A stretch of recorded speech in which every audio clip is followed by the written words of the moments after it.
Number one, to think outside the box, aka don't be the lazy tester. If you don't have any constraints on out of scope or specific areas of the app, go ahead and try to break the app. The worst case scenario, you're going to get a works as designed rejection, or maybe if you're lucky, it will not fix.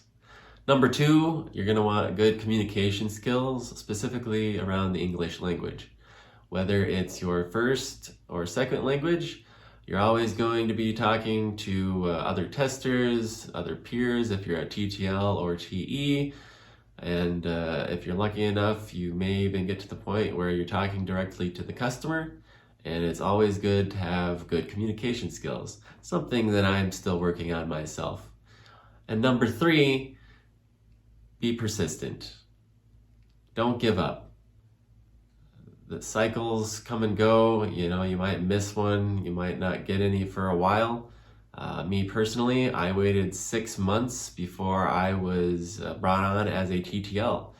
If I gave up and left the company, I wouldn't be a testing services manager like I am today.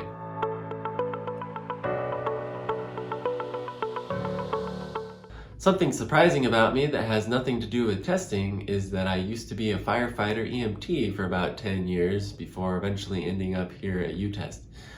Now you may be saying, how is that even possible? That guy looks really young. Well, when I was 16 years old in high school, the laws in Montana stated that I could join a volunteer fire department as long as I had a consent form from my parents stating that they were okay if I got severely injured or even died in the line of duty, and they were okay with that. My dad was also a firefighter, so he knew the risks, and so he apparently convinced my mom to be okay with that. And so I started when I was 16 years old, and eventually went on to college to get a degree in international rescue and relief with a minor in business, which helps me here at uTest Applause. And I did things in college like respond to the earthquake situation in 2010 in Haiti, and I spent several months in Honduras doing medical work there as well.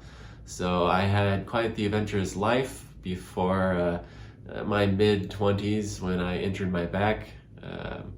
And couldn't do that anymore, so I ended up looking for a job on the internet and eventually ended up here at Applause.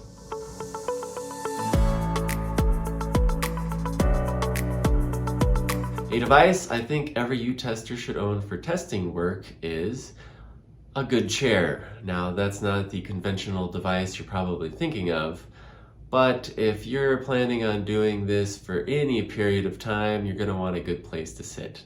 And I'm not talking about the dining room chair by a dining room table, or even in some cases I've heard of people using their ironing boards. You're going to want a good workspace altogether, and the first thing you're probably going to want is a good chair. For me, I'm 6'4".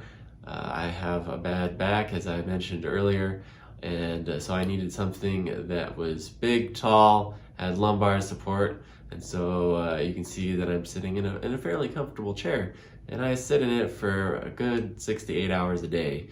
Obviously recommend getting up and walking around every once in a while, but yes, the most important thing you're going to take care of is your body, especially if you're sitting a lot, and a special device for that is a chair.